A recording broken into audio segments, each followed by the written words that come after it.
All right, welcome to Old School. Cenk Uygur, Dave Kohler with you tonight. Others might join us. You never know. There's surprises on Old School these days. Sponsored by shoptyt.com. Get your anti-vaxxers club shirt there. Also sponsored by Too Strong Coffee. What do we got here? We got a 2-pound bag. Too Strong, 2-pound. This is Justice Jolt. That's your espresso blend. If you're not having uprising in the morning, are you really waking up? So check out twostrongcoffee.com/TYT. Okay, Dave Kohler. Are you looking forward to Thanksgiving?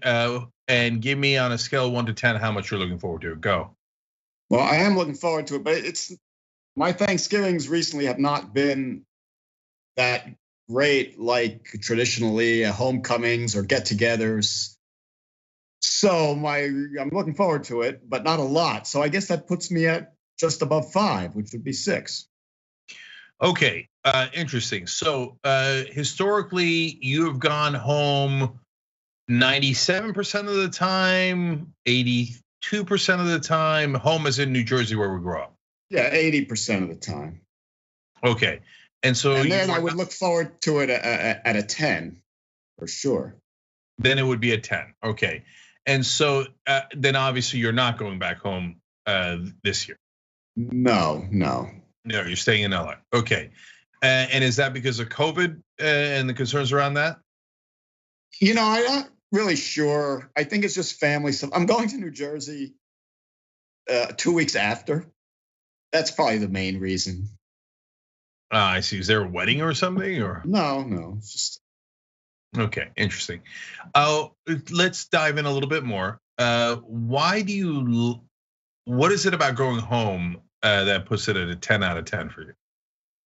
Well, it's going home as we used to do it, as you well know, and seeing not just your family, but you're hanging out with your friends, and not just seeing your friends, but we would do stuff, poker, football, and other things.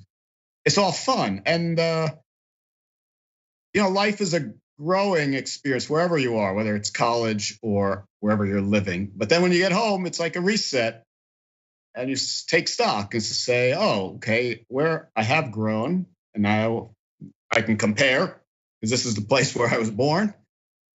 And it's great, and I love it. And when this Thanksgiving's weekends is over, I'll go back to wherever I'm living at the moment and continue to grow. But I'll always have those roots. It feels good, and to reconnect every once in a while. So, what was the best? Now, this is kind of sometimes a controversial question, but like period of your life. Was it when we were kids and we were playing kickball and Ringalario on your street? Was it in college when you were going nuts and drinking and doing keg handstands or whatever folks do? Was it in your professional career when Young Turks made it? Yeah. What do you think? It's a really complicated psychological question but I think the answer was probably in my 20s, in the 90s. I was living in New York City most of the time, but that's close to home, back and forth a lot. I knew so many people to hang out with on any given night, all different kinds of friends, family, old friends, new friends. And also, the way nostalgia works, I had a very happy childhood, but I think a lot of that happy childhood was created later as memories of a happy childhood, or enhanced later as memories of a happy childhood, as I was living in the same places as where I was living as a child, but much older and able to appreciate it. So it all kind of just fuses together. But I like to try to answer your difficult questions, and I'm going to say it was my late 20s on the East Coast. Do you feel comfortable talking about Shep Smith and your relationship with him? Yeah, plus there wasn't much of one. I don't know if you. Yeah, I feel comfortable. Okay. You might be thinking of Rick Leventhal though, but I don't know. No, I know, but people don't know Rick as much. Do you have so? Rick Leventhal was a roommate of yours in New York, so this could actually start conspiracy theories, which is fun. And Rick is a longtime correspondent for Fox News. So Shep's going to come into the story in a second, but do you know if Rick still works at Fox News? I'm pretty sure he does. I've even seen him now and then. His longevity is amazing, and he's the most non-controversial person. You never or rarely see him in the news. He started to make the news a few months ago or a year ago for personal reasons, for getting married and stuff like that. Huh. Yeah, I can't believe he's still there. And like these days, like who cares if you're on TV? If you don't make it onto the internet, did you really exist, right? And Rick never makes it onto the internet. And maybe because he is non-controversial, he's not, as far as I know, he wasn't conservative. You think he was conservative? No, we didn't talk about politics a lot, but he never brought politics into anything. He was just a good guy on TV. He actually took his job kind of seriously. He covered a lot of gas price stories and UN stories and things in New Jersey. He did not appear to be part of some agenda. Yeah, well, that's how agendas work. They don't really usually write it down in a memo. But it is like that. That was a funny moment in history where one of the founders of TYT is living with one of the original reporters of Fox News. That's the Martin Luther King meeting Malcolm X kind of thing, I think. Not really. Not at all, but still. All right, I've got more on that, but Alonzo Bowden's joining us. I think he's ready. Alonzo, how you doing, brother? All right, Jank, how are you? All right, excellent. So Alonzo, I want to bring you into this conversation as much as I can, and then I got a bunch of questions for you. But before we get to the Shep Smith part of Dave's story and how we knew Shep back in the day, I say we very loosely. Alonzo, when did you know? I'm trying to get centered on this iPad. The camera's opposite of where I'm moving. Okay. So it's okay. You just stay still, and the technical director will move around. Okay. Right. So, Alonzo, when did you first realize Fox News was full of crap? Do you remember? Wow. I've never been a watcher of Fox News. I'll tell you when I personally was done with Fox. Now I never watched it, but they invited me to be on some show. It was supposed to be like a panel show, and I went on and it's supposed to be comics doing this panel. And by the second question, I could see, oh, this is a right-wing setup. Like whatever you say, they're going to twist it to make it sound right wing. So I just, that's when I said, yeah, we're done. And then they did ask me through my publicist, I won't say ask, I'll say they suggested that a black right wing comedian could make a lot of money. Ooh, that's super interesting. Now all of a sudden we got something juicy. Okay, so do you remember if that show was Red Eye or was it a different show? That's what it was. Now that you mention it, yes, that's what it was. It was early on with Red Eye. Yeah, so the main host of that was Greg Gutfeld, and they thought he was funny. I've never seen it, but I've never seen Greg be funny. It was horrible. So look, conservatives are almost never funny because they always kick down. So they're like, oh, you remember, look at the poor guy. Like, no, that's not funny. That's weird, right? And so, but they tried for a long time, and every joke that they laughed at was like racial or something along those lines, etc. So you sniffed that out instantly. But they let it be known to you, like, again, this is not like, let's dive into it a tiny bit more, because I don't want to prejudge in either direction. Because it could be like wink, wink, nod, nod. Like if you were to turn right wing, then that would be very lucrative for you. Or it could just be like, hey, there's a market for a right wing black comedian. I guess that would do well. Which of those two do you think it was closer to?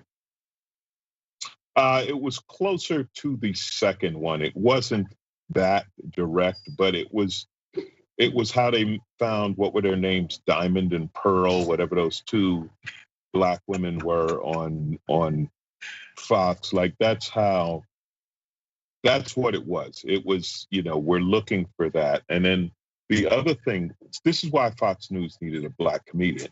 So they had someone who's allowed to make fun of black people, right? I mean, that's what. Of course. That's what they need, right? To someone to say the things that they're not allowed to say or shouldn't say in mixed company, shall we put it. So, yeah, it was, but you couldn't do it. I mean, this was one of those things. This is how you get a Candace Owen or whatever, that, right? There's always going to be that market. There's always going to be room for that if you're willing to be that. Yeah, no, and that's exactly what they do. See, that fits in perfectly to what Dave and I were talking about, because so he used to be roommates with Rick Leventhal, reporter for Fox News. From all that we could ever tell of Rick, he seemed like a perfectly good guy, right? And so in his case, they have him doing as close to straight up reporting as Fox News gets. So it never gets to a point where he's got to make some sort of decision, right? But I bet you there were plenty of moments in his career, now I'm speculating, but where they let it be known, well, if you were really conservative, then maybe you can get a show on here, right? And so in different ways, they let you know. Now, if you were to play ball, then this could happen instead of that, right? And of course, Roger Ailes back in the day used to say that to women in the most despicable ways, right? And that was a different type of playing ball, and that was real, man. Guys, look, now I'm going to diverge again before we get to the Shep part, which is anyway. I guess I'm naive. Like when I found out about the Roger Ailes revelations and the sexual harassment, I was genuinely shocked. Like back when he was a producer for one of the talk shows, like in the 70s and stuff, and he would unzip his pants and chase women around the room, like literally, like not like in a fun hijinks way. Not that even exists in a context like that, but like in a stalker horrific way, right? And that I'm not naive enough to not know that existed, but just hearing about the actual details, you're like, Jesus Christ, right? But he did it all the way up to the president of Fox News, where he would tell like legitimate big time reporters, hey, you could be a host if you play ball like sexually. I don't know, man. I'm stunned by that. Like, I don't know. Were you guys stunned by that, or did you assume, oh yeah, these pricks at Fox News or wherever else are doing this all the time? Well, this isn't one I would put on Fox News. This is one I would put on studio executives, because Jank, it worked. For how long? I mean, this was how they did business. They did this all the time. So why would they suddenly think I can't do it, or it's not, it worked often enough for them to do it, and they would pay off. You have unlimited network money to make the payoffs, right? We saw what O'Reilly was, $12 million. That wasn't his money. That was the network's money to keep him on the network. So no, none of these stories would surprise me. I think it might have been way more than that. I'll Google it in a minute, or one of our viewers can write it in. But they paid a gargantuan amount of money for the Bill O'Reilly sexual harassment suits, let alone the Roger Ailes ones. All right, but back to Shep. So Dave, then you guys were playing poker. I actually was never in the poker game with Shep, so I that's why I said very loosely we. But I used to play with you guys, but I was never on the days that Shep was there. And I don't think I played that often with you guys in that particular apartment. But did you seem to get any political vibes from Shep at all, or nothing? All right, the audience is now getting into our personal lives here, but that's the show. But the Shep legend is growing way out of proportion. I believe we only played poker with him once. It was a legendary night. He was, He was wild. He was crazy. He was fun, talkative, a little drunk. He had fun poker, and we all loved it and had a good time. But I think that was the only time. And I only saw Shep one other time. I went on for Rick Leventhal's birthday. We took a bus to Atlantic City, and Shep was on that bus. That's it. That's my two interactions with this TV star. Oh, that's funny. See, I didn't even know that because I think at that point I'd moved and I wasn't even in New York. So I would hear legends of you guys partying with Shep Smith nonstop. We partied with him once and it was legendary. And you heard about it nonstop, but it was just once. Okay. So, look, for a long time, Shep was used as, hey, here's a guy who's not insane and he's on Fox News and he kind of generally does the news fairly correctly, right?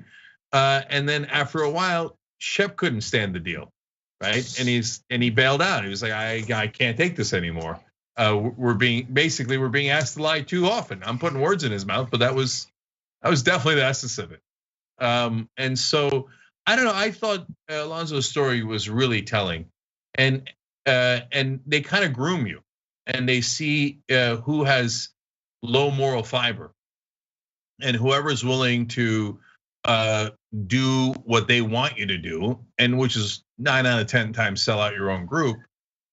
They're like, great, Dave Rubin, you get to come on all the time now, and so you'll build a brand around that, you'll make a lot of money, etc. And that's how it works, and it's pretty disgusting.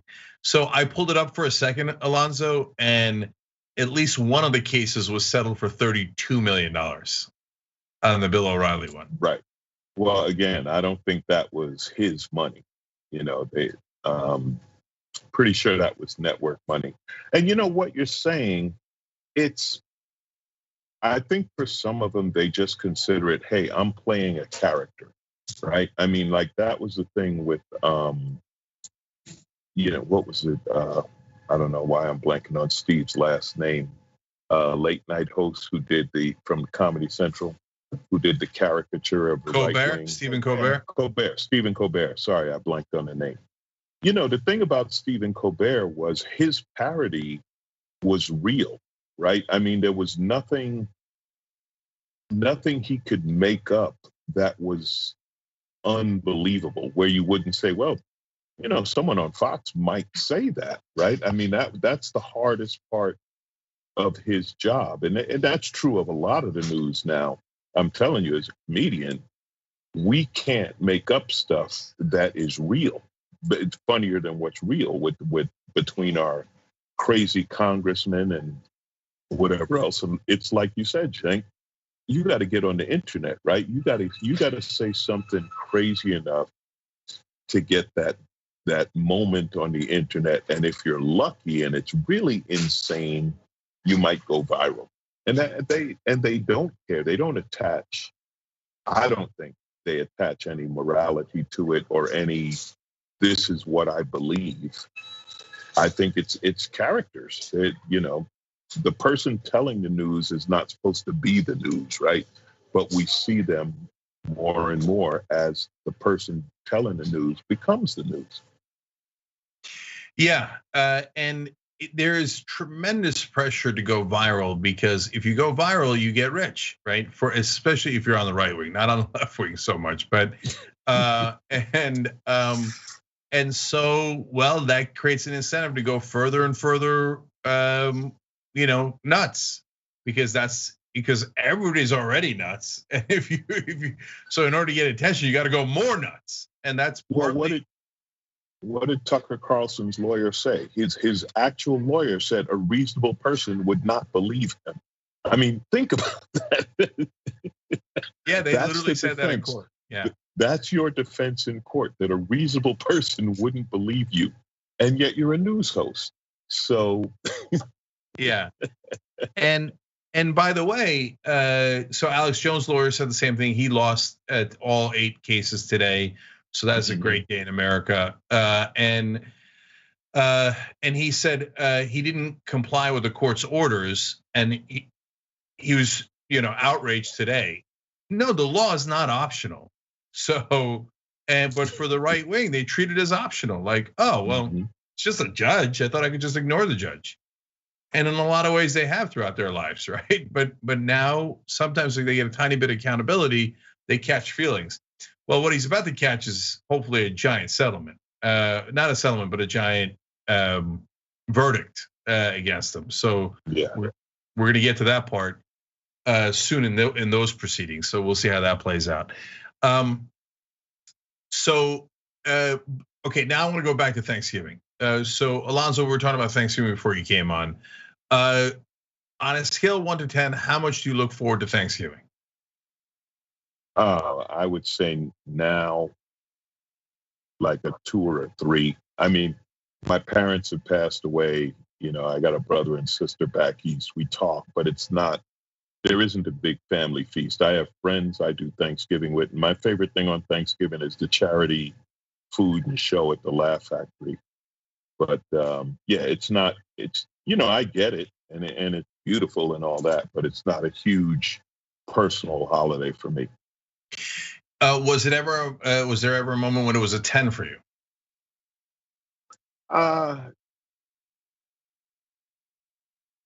There was times when I'd give it an 8. I don't know if it was ever a 10, but yeah, I'd say it was an 8. It was fun to get together at times. I had an aunt in San Francisco who was an unbelievable cook, and I would go up there if I didn't want to go back east, and the food was fantastic. And she had a host of friends that was incredible, artists, musicians, and just like an open house, great food. Those were fun, and yeah, and like I say, I mean the Laugh Factory thing, the comics getting together, we have a blast doing that. So that's a big thing. So the combination of that, different friends. Yeah, there have been years. I don't know that I look forward to it being that this is going to be a 10, but there have been days that have turned out that way. Yeah. So it's interesting you say that, because my best Thanksgivings were, we do it back in New Jersey, right, where my parents used to live. They just moved finally to LA, and that's where I grew up. And on Thursday mornings, we would go and play football with all the guys. And for a long time, we played tackle until enough noses had been broken through the years that we switched to two-hand touch eventually. But it was great. I mean, it'd be cold, it'd be muddy, and we'd come home, like we'd have to bring plastic bags to sit on in the car ride back, because everything was going to be filled with mud, right? And then you'd be tired, but like really happy, and then you sit down for a great meal with your family. But the funniest and the most interesting part was my parents, being the wonderful, generous people that they are, would always try to invite more people to the house. Like if there was students in from Turkey who didn't have anywhere to go, right? They'd invite them in. Sounds kind of like your aunt a little bit, right? And so, if sometimes my cousins would be in town, and we'd invite them in, and then the hilarious conversations that would happen, right? Like my cousin was a big hippie back then. This is my direct cousin. Where being Turkish, you have thousands of like indirect cousins, right? But my actual cousin was in town, and he was kind of a hippie guy and very against corporations. And then when my dad pointed out that he works for one at National Geographic, he went and did meditation in the front yard in the freezing weather in New Jersey. We're like, come on, you gotta come back in the house. It's okay, man. It's okay. Everybody works for corporations. It's okay. But now, by the way, that guy has turned into a Muslim fundamentalist. And I'm like, no, go back to being a hippie. Hippie was way better, way better. And so he's like a big Erdogan fan now. I'm like, oh, Jesus, man, what am I gonna do? So is he in the US or in Turkey? He's in Turkey, yeah, and so he's in like there aren't that many Erdogan fans in the U.S. In the U.S., Turks are more secular and modern and open-minded, so they're a lot less likely to go down the right-wing, more fundamentalist path, right? But in Turkey, obviously, he's got tons of fans. What did you think of Erdogan whining because he wasn't allowed to bring as big a security contingent to Glasgow as Joe Biden was? Guys, that's the thing, right? We all got 88 problems in our lives, right?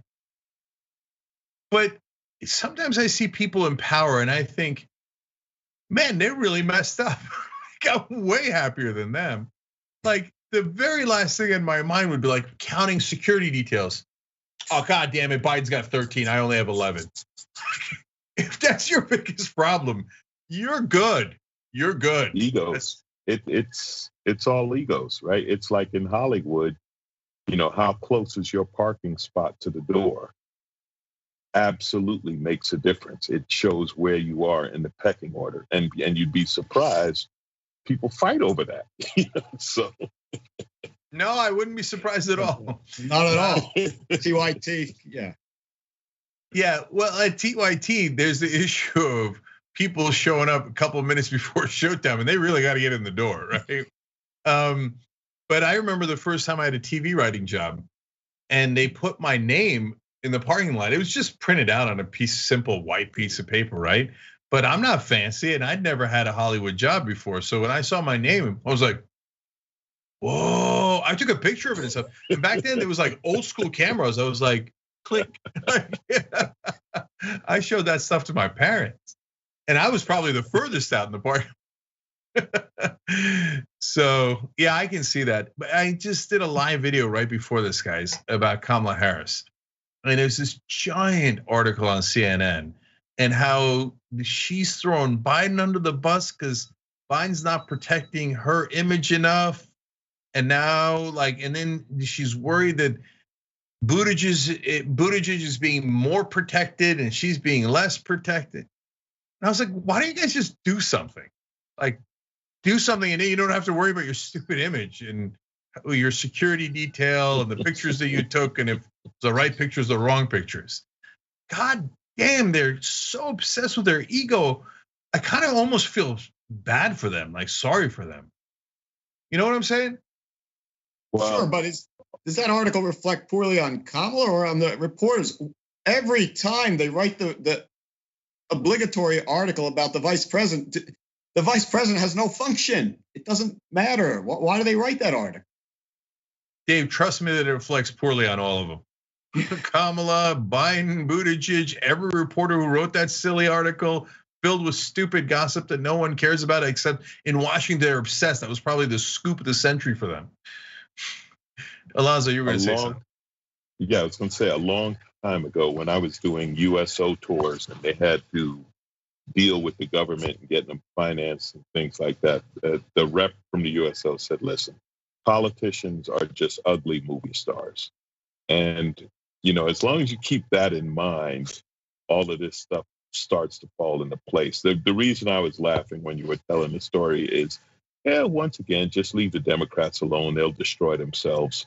Just like you said, if you were to do something, if you were to make something happen, you wouldn't have to have this article of, who are they looking at more or who's getting good press or whatever. Like, how about everybody get together, make something happen, and everyone gets good press? But like you said, this little petty infighting, and who knows how much of it is real, right? Or how much of it is suppressed, like slow news day, let's generate some trouble, right? That like a friend of mine used to call it the promoter, the kid at school who said, hey, you got to fight so-and-so at 3:00. And you didn't even know you had that fight, but now it's all over the school and you don't even know why you have a fight, right? But they just need something to talk about. How much of this is that and how much of it is real? Who knows? Yeah, no. By the way, I love that's just why I like the casual conversation we have about old school. Yeah, we had a promoter in high school, in junior high too. And I remember I was going to fight Buford in the back of the school by the softball field, and I forgot. And I was talking to my math teacher after school, and the promoter like knocks on the door, and the teacher's like annoyed, and I'm like, "What are you?" And he's like, I'm like, oh, the fight. Oh, the promoter's here, the fight. Okay. Oh, yeah, Miss Merlin, I gotta go. Okay. I something came up. And then I had to go fight, and it was a good fight. So the promoter was really happy. I've told that story many times, but kids have a hilarious bloodlust.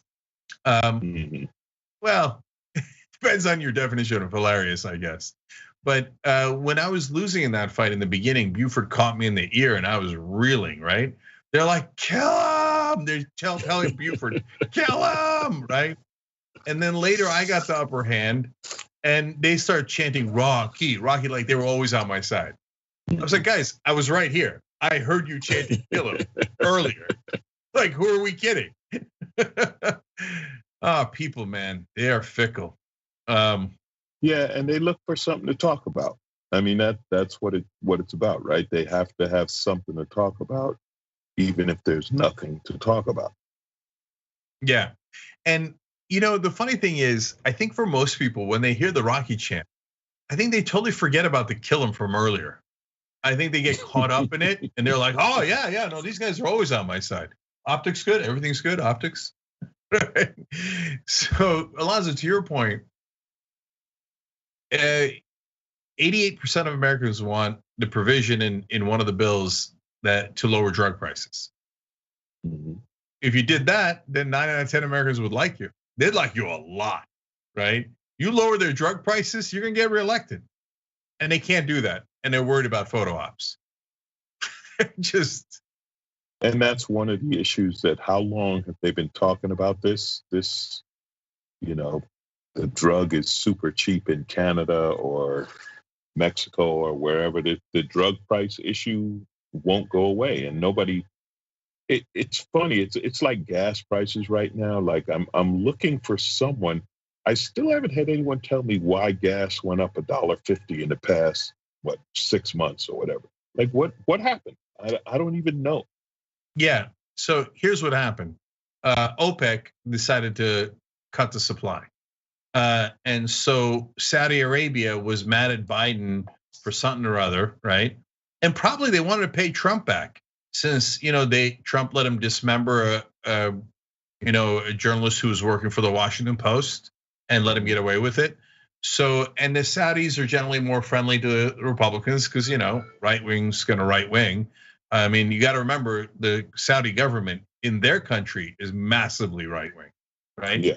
And so, for a combination of reasons, some of which are political, some of which is they want to make more money, and they thought it was a good opportunity. Once you cut the supply, the prices go up. That's I know that the overwhelming reason why gas prices are up, having nothing to do with anything else related to inflation or any bills that were passed.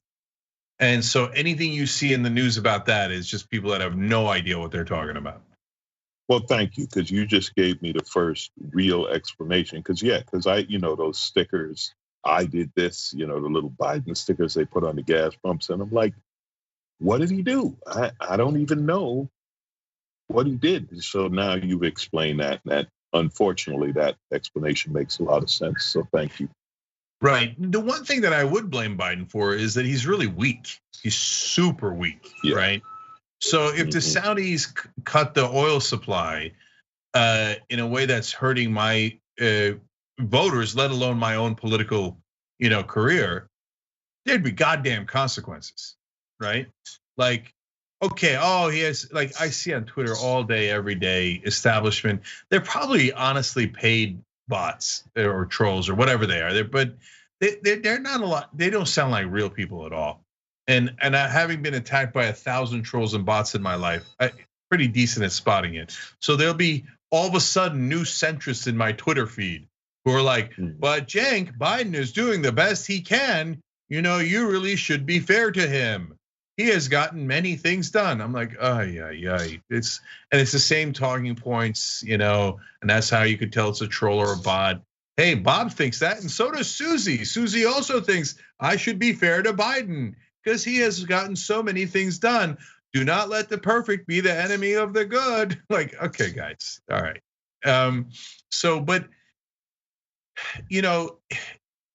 Biden, so those guys all say, "Oh, Cenk, there is nothing that Biden can do about Manchin or Sinema." Sure there is, right? And is there something he could do about the Saudis? Of course there is, right? So, okay, how do you do it? Saudi Arabia, okay, you're gonna mess with us and increase oil prices? Hey, you know what? I'm reconsidering letting you guys off the hook for the dismembering, okay? So maybe we freeze your assets over here because you murdered a Washington Post columnist. I'm just floating it out there. Maybe we freeze them, maybe oh, you know what? We did freeze them. We could, of course, unfreeze them, but hey, it's your call, right? Oh, but that would create other things. Yeah, I know. And then you react to those other things if you're strong and you're smart. If you're weak, you go, oh, okay, or oh, Manchin is in. I'm like, get out of here, man. You say, hey, look, Manchin. Medina Turner said this the other day on the show, and I love this so much. I keep repeating it. She had a mentor who was the former mayor of Cleveland, okay, and Michael R. White, and they're going to move the Browns out of Cleveland at the time. He pulls the owner of the Browns in, and he says, "Look, you're going to leave the name with the city, okay? Otherwise, there's going to be trouble, okay? I know I can't stop you from moving, but you're not going to be the Browns when you move to a different city. And so here's how it's going to go. There's going to be blood on the floor, and a little bit of mine and a little bit of yours, but more of yours than mine. So if you want to dance, let's dance, okay?" And they left the name, and then the Browns got it back, okay? That's how you play hardball. That's politics. That's strength. Everything else is total BS. Oh, I couldn't. Yeah, Biden seems like he doesn't want to make anyone mad, and you got to be willing to make somebody mad. Yeah, the only people that they get mad at is people like me. Like, shh, stop saying things that are true. Shh. Anyways, people have been mad at you forever. How many? Approximately 1 billion.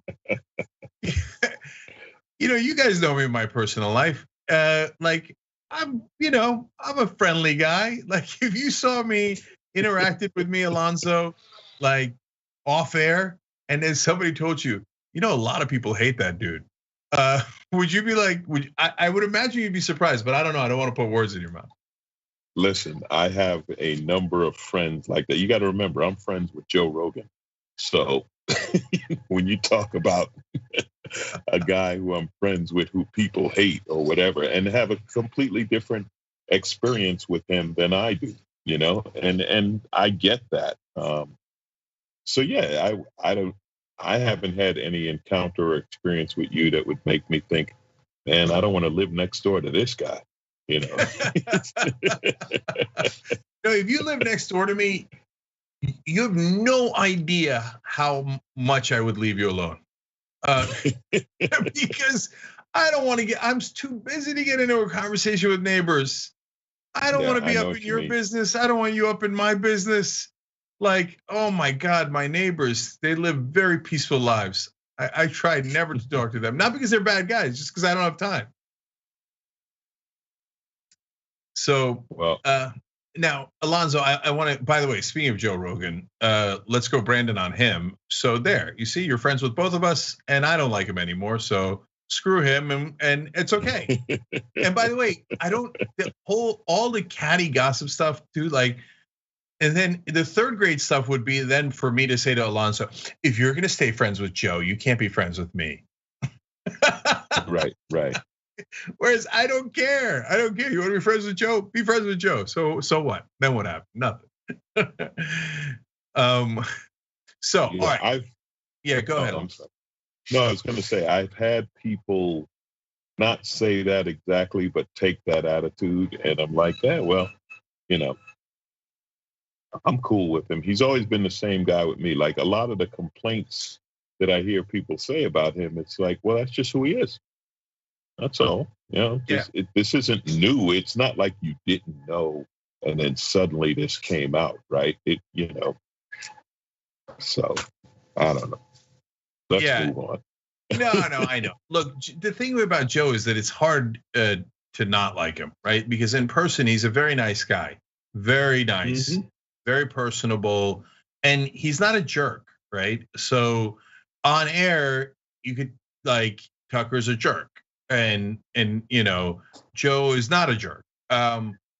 but he's like gotten right wing, and it's really super annoying. And so, and I think he's turned the show into something uninteresting, and I think it does damage it with the BS that he's putting out there. So it's not personal. I just like, I'm kind of more disappointed in him than anything else, and I'm sure he'll never recover. But so it is what it is.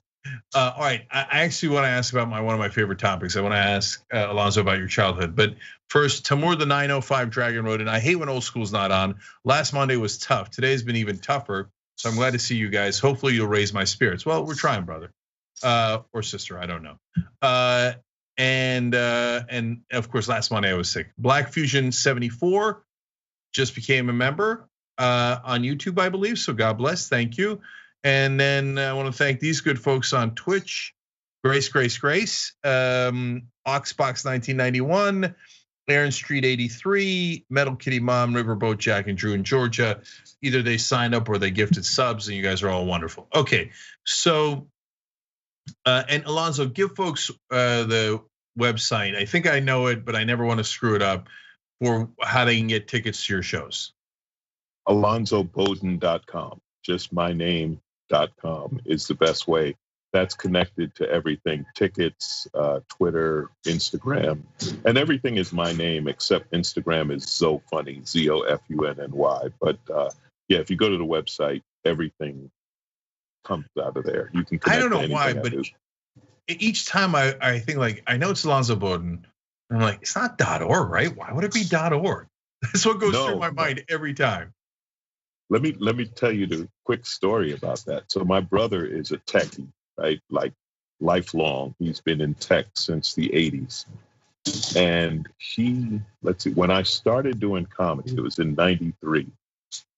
He registered AlonsoBowden.com, and he said, "Don't worry, you'll need this one day. Trust me." And so I had my name. I never had to worry about my name. He did it across all platforms and everything, and said, "Yeah, you know." And this is before the internet or anything. This is when only the techies knew this stuff. But he got me in early, so thanks to him. Who was that? That was your brother, you said? Yeah. Okay. While he was doing that, he should have instead being like got Microsoft.com, ABC.com, NBC.com. Then you wouldn't have to worry about AlonsoBowden.com because you'd all be rich right now. So, well, that's partly what screwed us. I had gotten theyoungturk.com a long time ago, and that was a small part of why we decided to go with theyoungturks.com and the Young Turks name, which probably wasn't the best of ideas. So, you win some, you lose some. Okay. So, I was talking about Thanksgiving earlier, and I forget if you and I talked about this on the Twitch show, Alonso, but so did you have a happy childhood? I would say, yeah, I mean, that's okay. That's a funny question. To me, I did. Now, I've talked to therapists. There have been some things that they said were issues, right? But it's a different time, right? So at that time, it was how things were done. I had a lot of freedom as a kid, and I liked that. I could go pretty much where I wanted. Like I joke, my parents had two pretty broad rules: do well in school, don't go to jail. I was like, all right, I can live pretty wide in between those two parameters, So I used to go all over New York City. I was a bicycle rider. I'd ride my bike from Queens to Manhattan. And in New York, once you get that bus and train pass and you can ride the bus and the subway for free, you got the key to the city. So I did a lot of that. And yeah, I would say it was happy. I mean, we weren't the touchy-feely, I love you type family, but I'll tell you, my mom was the funniest person I ever knew. I absolutely got my sense of humor from her. And yeah, so it was, I don't know if happy is the right word or ordinary or just, yeah, it was okay. It was okay. You know, one thing I did love that I'll always remember from being a kid, my grandmother had a farm in South Carolina. So I grew up with that, like traditional, you go to your grandmother's farm and she spoils you, you eat too much and you get to play on the farm and run around and, do all of that stuff. I loved doing that. That will always be a great memory from childhood. How often would you guys go there from New York? Every summer. I went every summer. We had, my parents gave us a choice. Like, you could go to camp or you can go to your grandmother's. And I was like, I'm going to my grandmother's. Like, I never learned to swim. I never learned to tie knots. I didn't learn any of that. I had no interest in going to camp. I'm going to grandma's. The week school lets out, and I will be there until Labor Day when we come home. So I never learned how to tie knots either, because I joined Cub Scouts. And but we didn't have like a troop leader, so like my dad had to do it and stuff, right? And so my dad doesn't know how to tie knots. He's like, how do we tie this? No one knows. It is impossible. My dad's a mechanical engineer, could barely put in a light bulb. So we didn't learn anything in Cub Scouts. And camp, see, that's the funny part, right?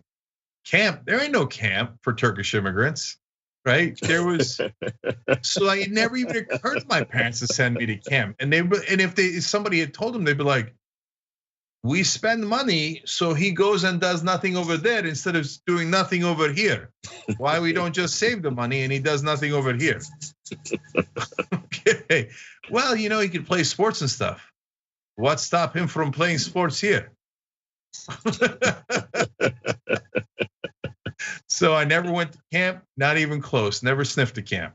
Don't know anything about it. I was slightly jealous of the kids who went to camp. Dave, I don't ever remember you going to camp. Did you ever go to camp? No, I never went to sleepaway camp. When I was very little, I went to day camp, but that's not what we're talking about. But generally, no, I didn't go to camp. There were great stories that kids told from camp, but I was never jealous of them. I had a good time in the summers just staying home. And I wasn't lonely and bored. There were lots of kids around. So. Yeah, there were. We had characters back in the day in Jersey, right? I mean, we had Kevin Smith and Packy Harold, on your street and nearby. And those guys weren't part of our crew, but every once in a while they show up because that's how it was in the old days, right? Yeah. Kevin Smith's gonna play kickball with us. A lot of kids in the neighborhood. Yeah, it was fun. It's our version of camp. See, I feel like my kids don't have that, right? There's kids in the neighborhood. Yeah, we had street sports. See, now everything's organized, right? There's soccer and there's gymnastics and there's this and there's that. Whereas they were like, they'd open the door, like, go outside. Like, that was your organized activity. Your parents just got tired of looking at you. Go outside. And the next thing you know, you got to pick up a football game or a stickball game, or you're going to the park or something like, right? And you just kind of created it yourself. And now they actually have a name for that. They call that free range children, and it's illegal in a lot of places. How much stuff did we do growing up that is literally illegal now, right? Tons. Yeah, no. I mean, so a friend of ours, their kid, they had gone camping, and he had the knife from camping in his bag. Went to school, expelled and arrested, felony charge. What? I mean, I had two knives pulled on me in school, and a third one threatened. Right? Nobody even got detention. Right? Yeah, I mean, as a kid, our parents, they could send you to the store for cigarettes and beer, and you came back with cigarettes and beer. It's like, yeah, because they knew you. They knew you at the store. They knew who you were, right? And at my grandmother's in South Carolina, we used to hitchhike. We were 7, 8, 9 years old. You'd hitchhike because the person pulling over, they'd ask who you're related to, and you give a name and your family. They're like, oh, okay, get in the truck. And you go to town. It was, different time. I sound old as hell right now, but it really is true. Now, that wasn't in New York. That was in rural South Carolina, different place. Yeah, which might be better or it might be worse. But You know what that was back in the day, Alonzo? That was free range Uber. Yes, exactly, exactly. And you rode in the back of a pickup truck. There was nothing to tie you down, no helmet, no seat belt. Just get in the back of the truck. Why? Because you're a kid, and that's where kids belong. and you're old enough to remember a time when free range was for chicken. Okay, guys, we got to take a break here. For the members, we got a whole nother episode coming up. Dave, we have a specific request for you, which is, did you go to Action Park? Because there's now a big documentary about this, okay? And did you ever get hurt at Action Park? Alonzo, that was in Jersey, so you probably didn't go down there. But hold, let's save it for the members. tyt.com/join to become a member, or hit the join button below if you're watching on YouTube, and we'll come and talk about it over there. All right, see you guys in a minute.